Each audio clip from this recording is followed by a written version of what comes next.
ఇక్కడ పవన్ కళ్యాణ్ గారి ఫ్యాన్స్కి అందరికీ నాది ఒక విన్నపం, చేతులు జోడించి నమస్కరించి నేను రిక్వెస్ట్ చేసుకుంటుంది ఏంటో తెలుసా, రేణు దేశాయ్ గారు, అఖిరానందన్, ఆద్య వాళ్ళ పిల్లలు ఈజ్ ద పవన్. రేణు దేశాయ్ గారు ఎందుకు విడిపోయారు అవన్నీ వాళ్ళ ఇంటర్నల్ ఫ్యామిలీ ఇష్యూలోకి మనం వెళ్ళొద్దు. మీరు ఒక్క మాట అన్నా కూడా ఆ ఫ్యామిలీ విషయంలో వాళ్ళు ఎంత బాధపడతారో, ఆ పిల్లలు ఎంత బాధపడతారో ఒక్కసారి మీ పెద్ద మనసుతో ఆలోచించండి. మీ అన్నను ఆరాధిస్తున్నారు, ఆమెను కూడా మనం ఆరాధించండి. ఇష్యూస్ అది ఇంటర్నల్ విషయాలు కొన్ని ఉండేటప్పుడు మనం ఆడవాళ్ళని గౌరవించాలి. ఆడవాళ్ళని ఒక్కళ్ళని కూడా మనం ఎప్పుడు అమర్యాదగా మాట్లాడకూడదు. ఇది మన అందరు ఫ్యాన్స్కి కూడా చేతులు వచ్చి దండం పెడుతున్నా. దయచేసి ఇలాంటి తప్పుడు మాటలు నేను చూశాను, నాకు అది బాధ అనిపించే నేను చెప్తున్నా. ఇది రేణు దేశాయ్ గారు కూడా మనకు వదిలిలాంటిదే కనుక ఆమె ఇప్పుడు మ్యారేజ్ అయిన లింజన్న గారు కూడా ఆమెకి వదిలిలాంటి వాళ్ళే కనుక దయచేసి వాళ్ళ ఇంటర్నల్ చిన్న వాళ్ళ అభిప్రాయ భేదాలు వాళ్ళకు ఉండొచ్చు, మనం దాంట్లో ఇన్వాల్వ్ కాకూడదు. ఇది మనం ఎంత దాకా అంటే మన నాయకుడు మన అభిమాని అంతదాకా ఉండాలి తప్ప ఇలాంటి ఇష్యూల్లో మీరు బ్యాడ్గా కామెంట్స్ పెట్టొద్దు కూడా. ఎందుకంటే అఖిలానందన్ అందరూ కూడా బాధపడకుండా ఎప్పుడు కూడా అందరూ బాగుండాలి. దయచేసి ఆయనకు మంచి పేరు తేవాలి తప్ప చెడ్డ పేరు తేకూడదు అనేది నా విన్నపం, నా request. Thank you very much. అంటే తెలుగు ఇండస్ట్రీకి సంబంధించి కూడా నిర్మాతలు కొంతమంది కూడా కౌన్సిలింగ్ సంబంధించి అక్కడికి వెళ్ళడం జరిగింది. సో అక్కడికి వెళ్ళి పవన్ కళ్యాణ్ గారిని అభినందించడం జరిగింది. అక్కడ ఎవ్వరు వెళ్ళినా కూడా పెద్దది ఒకటేనండి, మా ఇండస్ట్రీకి పెద్దది చిరంజీవి గారు. మా ఇండస్ట్రీకి మొత్తం టోటల్గా దాసనాథరావు గారి తర్వాత మాకు చిరంజీవి గారే. వీళ్ళందరూ ఎవరైనా మాకు అనవసరం. అక్కడ నుంచి పిలుపు ఎలాంటి పిలుపు రాలేదా? వెళ్దాం నాకెందుకు వస్తుంది ఆ పిలుపు? మాకు ఛాంబరు కౌన్సిల్ మాకు ఒకటి ఉంటుంది. ఎవరు ఇండివిజువల్గా వెళ్ళి అభినందనలు తెలపడానికి వెళ్తే దానికి చార్టర్డ్ ఫ్లైట్లు వేసుకొని మేము చార్టర్డ్ ఫ్లైట్ వేసుకునేంత అవసరం మాకు లేదు. కాకపోతే ఏంటంటే యాజ్ ఛాంబరు మమ్మల్ని పిలకపోతే మేము అడుగుతాం, యాజ్ కౌన్సిల్ జాయింట్ సెక్రటరీగా పిలకపోతే అడుగుతాం. అప్పుడు వాళ్ళు కూడా దాన్ని యాక్సెప్ట్ చేశారనుకోండి గవర్నమెంట్ కూడా, అప్పుడు నేను అడుగుతా గత మాదిరిగా గవర్నమెంటే మీరు మారరా అని అడుగుతా. కానీ ఇప్పుడు ఎవరు ఇండివిజువల్గా వాళ్ళు వెళ్ళారు కాబట్టి నేను అడగలే. అప్పుడు ఇదే మాట అందరూ ఇండివిజువల్గా పిలిచి నన్ను పిల్లలేదు అనుకోండి, పవన్ కళ్యాణ్ గారిని ప్రశ్నిస్తాను, నేను డైరెక్ట్ ప్రశ్నిస్తా. ఏం సార్ చిన్నవాళ్ళు కనబడట్లేదా, చిన్నవాళ్ళు గేటు దగ్గర ఆగిపోవాలా, పేదవాడు గేటు దగ్గర ఆగిపోవాలని అడుగుతా.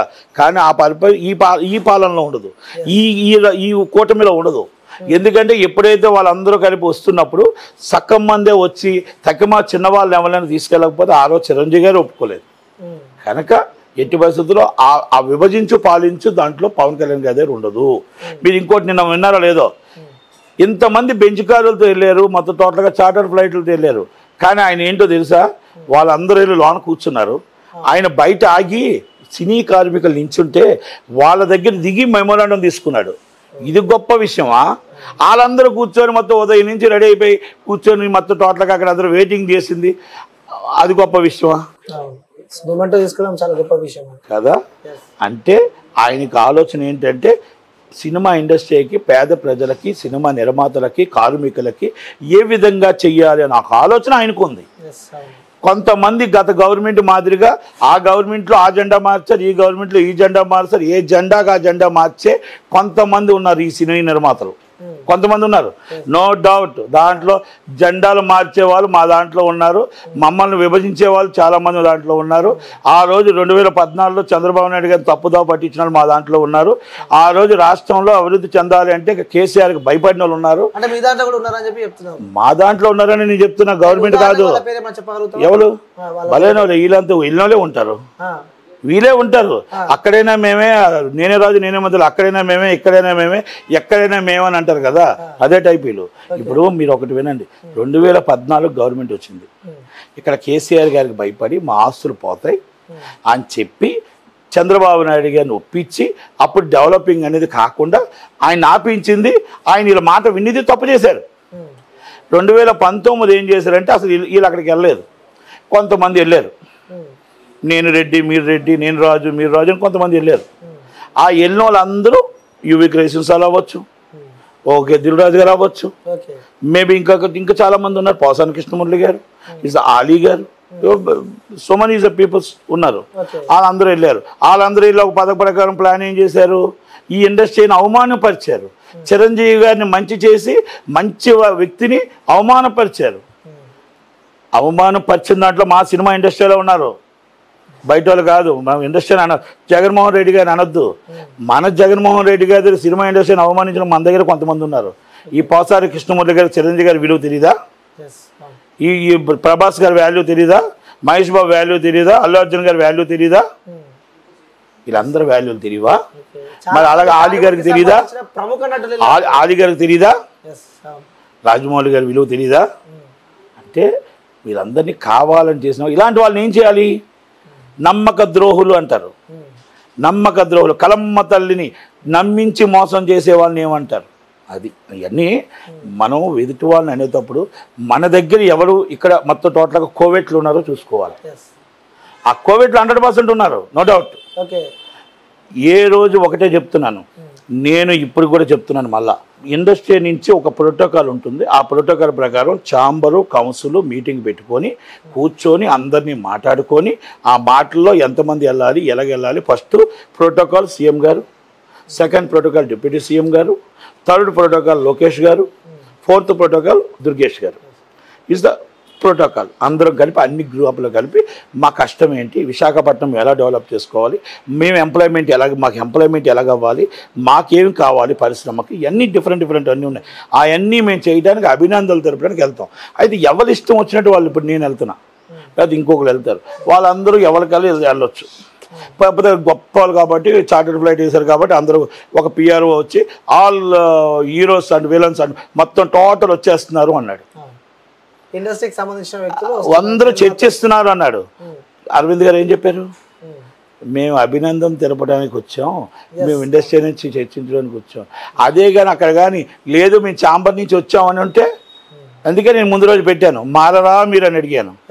మారరా అని అడిగాను. గత ప్రభుత్వం లాగే ఉంటారు అని అడిగాను. నాకు మొగమాటం లేదండి. ఇక్కడ ఎవరు తప్పు చేస్తే 100% నేను ఎదిరించి తీరుతా. నేను ప్రజల కోసం ఉంటా, ప్రజల పక్షాన్ని ఉంటా, అంతే తప్ప నేను ఎవరి కోసం మోచేతి నీళ్ళు తాగలే. నేను జగన్మోహన్ రెడ్డి గారు నేను అలాగా అక్కడ ఎదిరించాను, ఇక్కడ తప్పు జరిగితే ఇక్కడ ఎదిరిస్తా. పేదల పక్షాన్ని ఉండాలి, పేదవాడు గవర్నమెంట్ ఉండాలి తప్ప గొప్పవాడు కార్పొరేట్ కంపెనీ ఉండాలా. కార్పొరేట్ కంపెనీ పేదవాడి కాళ్ళ కింద తొక్కే గవర్నమెంట్ ఉండకూడదు. ఇది మనం గుర్తుపెట్టుకోవాలా. కార్మికుడు మన గేటు కాదు, గేటు లోన్ ఉండాలా, గేటు బయట కాపలా కాయకూడదు. అది గుర్తుపెట్టుకోవాలా. ఇది పవన్ కళ్యాణ్ గారికి తెలుసు, లోకేష్ గారికి తెలుసు, చంద్రబాబు గారికి తెలుసు. మార్పు వచ్చింది అనుకుంటే 100% ఈ గవర్నమెంట్ అందరినీ కలుపుకొని వెళ్తుంది. లేదు అనుకుంటే మళ్ళీ ఈ 5గురే, నిన్న వచ్చిన 5గురే, దాంట్లో అందరూ పవన్ కళ్యాణ్ గారు ప్రొడ్యూసర్సే. అంటే మేము అభినందించడానికి మాత్రమే వచ్చాము. సో త్వరలో మాకు ఒక డేట్ కావాలి, మేము సన్మానం చేయడానికి సీఎం గారికి అలాగే డిప్యూటీ సీఎం గారికి మళ్ళీ కలుస్తాము. ఒక రోజు మాకు కేటాయించాలని చెప్పి కూడా చూస్తున్నాం. సన్మానం ఇండస్ట్రీకి సంబంధించి అభినందన చెప్పడానికి మళ్ళా సన్మానం లేదు, సన్మానం లేదు. ఏదో ఎవరి గ్యాప్స్ వాళ్ళకు ఉన్నాయి. గతంలో ఆయన నించున్నప్పుడు వచ్చి వైసీపీ జగన్మోహన్ రెడ్డికి భయపడి చాలా మంది ఆయన దగ్గరికి వెళ్ళలేదు. అందులో గ్యాప్లు క్లియర్ చేసుకోవడానికి వెళ్ళారు. ఆయన రియాక్ట్ ఎలా ఉంటుంది ఏంటనేది గ్యాప్లు క్లియర్ చేసుకోవడానికి వెళ్ళారు అంతే, అంతకని ఇంకేం లేదు. గ్యాప్లు క్లియర్ చేసుకున్నారు, తర్వాత వచ్చి అన్ని చూసుకొని ఇప్పుడు లైన్ క్లియర్ చేసుకున్నాక వెళ్తారు. అంటే ఇవన్నీ నేను స్ట్రేట్గానే మాట్లాడుతున్నాను సుమా. ఎవరైనా దమ్ముంటే నా సమాధానం చెప్పమని నేను సమాధానం చెప్తా, అప్పుడు ఒక్కొక్కటి గుర్తు చెప్తా. అది కాదు, చంద్రబాబు నాయుడు గారు అరెస్ట్ అయినప్పుడు దొంగచాటును దాకున్న వాళ్ళని, మా పవన్ కళ్యాణ్ గారు వచ్చి మొత్తం నిలబడినప్పుడు జగన్మోహన్ రెడ్డికి భయపడి దాకున్న వాళ్ళని, ఈరోజు గవర్నమెంట్ వచ్చింది కదా అని చెప్పేసి మళ్ళీ మొత్తం టోటల్గా మనవాడు, మా ఇంటి చుట్టం, మా ఇంటి పేరు, ఈ దగ్గర పేరు, ఆ దూరం పేరు, నా హీరో, అది కాదు. మనం ఆయన కష్టాల్లో ఉండేటప్పుడు వెళ్ళామా? కష్టాల్లో వచ్చిన వాడు దేవుడు, సుఖాల్లో వచ్చిన వాడు, కలుపుకోవడానికి వచ్చిన వాడు స్వార్థపరుడు. కనుక వీళ్ళందరూ స్వార్థపరులే. ఏదో విధంగా చంద్రబాబు నాయుడు గారినో పవన్ కళ్యాణ్ గారినో ఏదో విధంగా ఎక్కడో కాడ ఏదో సెటిల్ చేసుకో. సురేష్ బాబు ఎందుకు వెళ్ళాడండి? అక్కడికి ఆల్రెడీ విశాఖపట్నం స్టూడియోకి జగన్మోహన్ రెడ్డి టెండర్ పెట్టారు కాబట్టి దాన్ని ఎలా కాపాడుకోవాలో సుప్రీంకోర్టు స్టే వచ్చింది కాబట్టి డైరెక్ట్గా నామకం కూడా చూపించారు. అదే ఇంతకుముందు ఏమన్నాడు ఆయన, ఓ ఆర్ యూ చంద్రబాబు గారు అని అడిగాడు. మాకేం పని చంద్రబాబు గారితో అన్నాడు. మరి ఈరోజు ఏమైందో అంటే నేను ఇవన్నీ అడుగుతున్నానని కాదు, కానీ గతంలో ఇవన్నీ నేను అడగ తప్పదు. నేను ఎప్పటికైనా అడుగుతాను కంపల్సరీ. నేను ఆ రోజు జగన్మోహన్ రెడ్డి గారు గవర్నమెంట్లో కూడా ఎదిరించాను. ఇంకోటండి, నా వ్యాపారాల మీద కేసులు వచ్చాయా? జగన్మోహన్ రెడ్డి గారు గవర్నమెంట్లోనే న్యాయంగా పోరాడా. నేనేమి ఎవరి సలహాలు లేకపోతే ఏ పార్టీ నీడ నేను తీసుకోలే. ఇప్పుడు కూడా నా మీద ఇలాంటి యాంటీ ఎదుర్కోవడానికి రెడీయే. ఎదురు ఎత్తడానికి రెడీ, న్యాయ పోరాటం చేయడానికి రెడీ తప్ప ఏ గవర్నమెంట్గా మోచేతి నీళ్ళు తాగి ఆ గవర్నమెంట్ చేతిలో ఉండి ఆ దండం పెట్టుకుంటూ కూర్చొని బానిస బతుకు నటికుమార్ చేయడు. అంటే ఇవన్నీ చూస్తున్నప్పుడు, ఇవన్నీ ఆలోచిస్తున్నప్పుడు మీకు ఏమనిపిస్తూ ఉంటుంది సార్? ఏమనిపించదు. కమ్యూనిస్టులు వెళ్ళిపోయారు, ఈ కార్పొరేట్ రాజ్యాలు వచ్చాయి, కార్పొరేట్ కంపెనీలు వచ్చాయి, కమ్యూనిస్టులు ఎందుకు ఓడిపోయారు అని అర్థమవుతూ ఉంటుంది. కమ్యూనిస్టులు ఎందుకు ఓడిపోయారంటే ప్రజల పక్షాన్ని ఉన్నారు కాబట్టి అందుకే వెళ్ళిపోయారు అనిపిస్తుంటుంది. అందుకని ఇవన్నీ కార్పొరేట్ కంపెనీలు, బీజేపీ కార్పొరేట్కి అదానీలు అందరూ వచ్చేసారు అనిపిస్తుంటుంది. కాకపోతే పేదవాడి బతుకు ఎప్పుడు మారుతుంది, పేదవాడి బతుకు ఎప్పుడు తెల్లారుతుంది, పేదవాడు ఏ రోజు ఆ గేటు దాటి అసెంబ్లీ గేటు దాటి లోనకి వెళ్ళగలుగుతాడు, ఆ పేదవాడు రోడ్డు మీద పవన్ కళ్యాణ్ గారిని దగ్గరగా దిగి ఫోటో దిగగలుగుతాడు, ఆ సెక్యూరిటీ, ఆ పేదవాడు చంద్రబాబు నాయుడు గారిని ఎప్పుడు దగ్గరికి వెళ్ళగలుగుతాడు, ఆ పేదవాడు జగన్మోహన్ రెడ్డి దగ్గరికి ఎప్పుడు దగ్గరికి వెళ్ళగలుగుతాడు. ఈ సెక్యూరిటీ ఎప్పుడు తెలిసి ప్రజల పక్షాన్ని వీళ్ళు ఉంటారు. ప్రజలు ఎంత కూడా వీళ్ళకి మార్పులు చేసినా కూడా వీళ్ళందరూ నాయకులు ఎందుకు మారరు, వీళ్ళు ఎందుకు ఒక ఎమ్మెల్యే కూడా ఫోన్ ఎత్తాడు, ఎంపీ కూడా ఫోన్ ఎత్తాడు అంటే వీళ్ళు ఒక ప్రజల పక్షాన్ని వచ్చేటప్పుడు గెలిచినప్పుడు ప్రజలనే మర్చిపోతుంటారా? వీళ్ళ రాజకీయం ఎప్పుడు మారుతుంటుంది? ఒకప్పుడు రాజకీయం వేరు, ఈరోజు రాజకీయం వేరు. అందుకే నేను రాజకీయాల్లో లేను, రాజకీయం అంటే నాకు పడదు. కానీ రాజకీయాల్లో విశ్లేషణ చేస్తానే తప్ప డైరెక్ట్గా రాజకీయాల్లోకి రాబోను. ఈ రాజకీయాలు నాకు పడదు. ఎందుకంటే నాకు ఆవేశం ఎక్కువ అని చాలామంది అంటారు. ఆవేశం కాదు, నిజాయితీ ఉన్న దగ్గర ఆవేశం ఉంటుంది అని గుర్తుపెట్టుకోవాలా. నేను ఎవరి దగ్గర నేను అడుక్కు తినలేదు, ఎవరి దగ్గర ఉండలేదు కాబట్టి నాకు అంత అవసరం కూడా లేదు అని మాత్రం చెప్తాను. ఈ సినిమా ఇండస్ట్రీలో నాకు ఈరోజు నాకంటే పెద్దవాళ్ళు అవ్వచ్చు, నాకంటే చిన్నవాళ్ళు అవ్వచ్చు, నేను మాట్లాడి నిజాలు కావాలనుకుంటే అది గుండెల మీద చేసుకొని చెప్పమానండి. ఇది అబద్ధమా నిజమా ఇది ప్రజలు చూస్తున్నారు కదా. నేను చెప్తున్నా, ఈ రోజు నేను చెప్పలేదు, ఆ రోజు చంద్రబాబుని అడిగేదని చెప్తున్నా, ఆ రోజు నేను చెప్తున్నా, రిక్వెస్ట్ చేశా, రండి బయటకు రండి, జగన్మోహన్ రెడ్డికి భయపడద్దు అని. ఆ ధైర్యానికైనా హ్యాట్సప్. ఓకే, అరవింద్ గారు బయటకు వచ్చారు, అరవింద్ గారు వచ్చారు, అల్లు అర్జున్ గారి ప్రాబ్లమ్ సాల్వ్ అయిపోయింది, ఫ్యామిలీ ఇష్యూస్ సాల్వ్ అయ్యాయి. నేను రెండో విషయం మళ్ళీ ఇంకోటి చెప్తున్నా, ఏది ఏమైనా సినిమా ఇండస్ట్రీ బాగుండాలి. అల్లు అర్జున్ గారి సినిమాలు అవ్వచ్చు, అరవింద్ గారు చాలా పెద్ద వ్యక్తి, అలాగే చిరంజీవి గారు చాలా గొప్ప వ్యక్తి, మా నాయకుడు, మా సినీ ఇండస్ట్రీకి ఆయనే పెద్ద కనుక పవన్ కళ్యాణ్ గారు కానీ మా సినిమా ఇండస్ట్రీ బాగుండాలని కోరుకుంటాం. ఇక్కడ మాకు అభిప్రాయ భేదాలు ఉండవు. కాకపోతే ఏంటంటే విభజించి పాలించి ఎవరు చేయకూడదు, గవర్నమెంట్ కూడా చేయకూడదు, చేయకుండా ఉంటుందని ఆశిస్తూ ఉన్నాను.